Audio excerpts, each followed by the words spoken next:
Breaking rail news, everybody. This is Harrison here to bring you some news from the railroads. Earlier last week, Amtrak CEO Bill Flynn has just announced that 12 of the 15 long-distance trains that have been cut to tri-weekly back in September 2020 will come back to full daily service. The first four will be the California Zephyr, Coast Starlight, Empire Builder, and Texas Eagle on May 24th. May 31st, the Capital Limited, City of New Orleans, Lakeshore Limited, and Southwest Chief. And on June 7th, the Crescent, Palmetto, Silver Meteor, and Silver Star.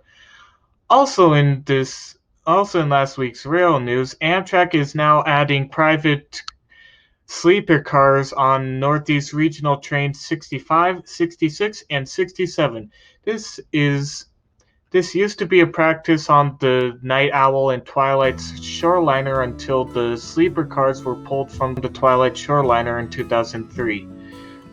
This new addition will definitely bring a lot more comfort to those who travel across the Northeast Corridor overnight.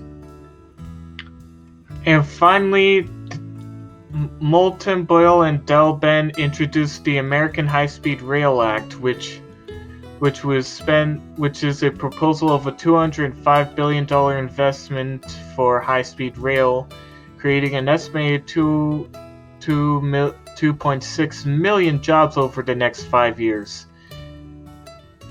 Let's see what happens afterwards. Alright, that's it for rail news. I'll see you next time.